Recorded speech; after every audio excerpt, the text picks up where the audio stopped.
চিকিৎসকদের নিরাপত্তা নিশ্চিত এবং রোগী সুরক্ষায় নতুন আইন হচ্ছে। ডক্টর অ্যাসোসিয়েশন অব বাংলাদেশ ড্যাবের সভাপতি হারুনুর রশিদ বলেন, চিকিৎসক, রোগী ও হাসপাতাল কেউ কারো প্রতিপক্ষ নয়। রাজধানীর বিএমএ মিলনায়তনে ড্যাব নেতারা নতুন আইনে বিষয়টি নিশ্চিত করার আহ্বান জানান। আতিকা রহমানের রিপোর্টে বিস্তারিত।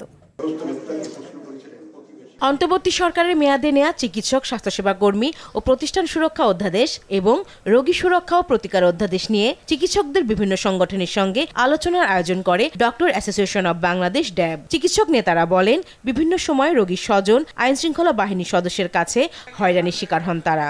নতুন আইনে চিকিৎসকদের নিরাপত্তা নিশ্চিতের দাবি জানান তারা। ডাক্তারের বিচার অবহেলা কি হইতে পারে, তার ভিত্তি হবে বিএমডিসির আইন। স্বাস্থ্য প্রতিষ্ঠানের উপরে যদি কোনো আক্রমণ হয়, তার ভিত্তি হবে বোঝবেন। আইনকে কার্যকর করতে গেলে সবার একটা সার্বজনীন সমর্থন দরকার হয়। মানুষ যদি যেন বুঝে যে একজন চিকিৎসককে আঘাত করা মানে নিজেকে আঘাত করা, কারণ এই চিকিৎসকই পরের দিন আবার তাকে চিকিৎসা দুই পক্ষ বিশেষ করা উচিত। একটা যে যারা ইলেক্টেড থাকবে তারা, আরেকটা যারা এই সোসাইটি যারা পেশেন্ট সেক্রেটারি থাকবে, এদেরকে নিয়ে একটা বডি করা, যাতে আমরা টাইম টু টাইম আমরা তথ্য পাইতে পারি যে আপনাদের মন্তব্য দিয়ে পরবর্তী পর্যায়ে হবে। চিকিৎসক, রোগী ও প্রতিষ্ঠানের জন্য আলাদা আইন করার কথা উল্লেখ করে ড্যাবের সভাপতি ও মহাসচিব বলেন, আইনে সব পক্ষের সুরক্ষায় ভারসাম্য রাখতে হবে।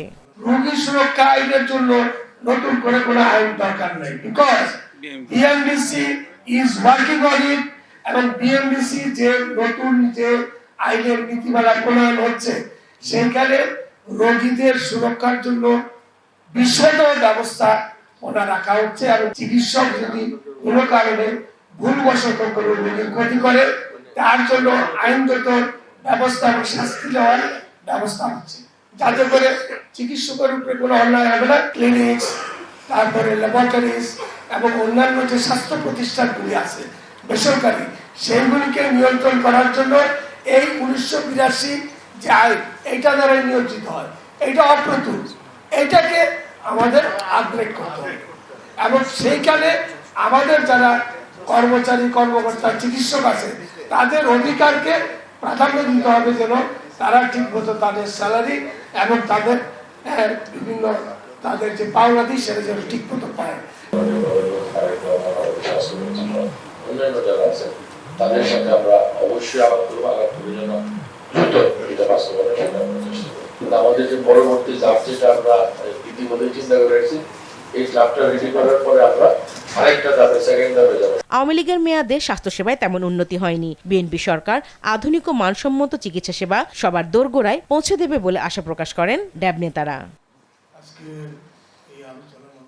আতিকা রহমান, RTV, ঢাকা।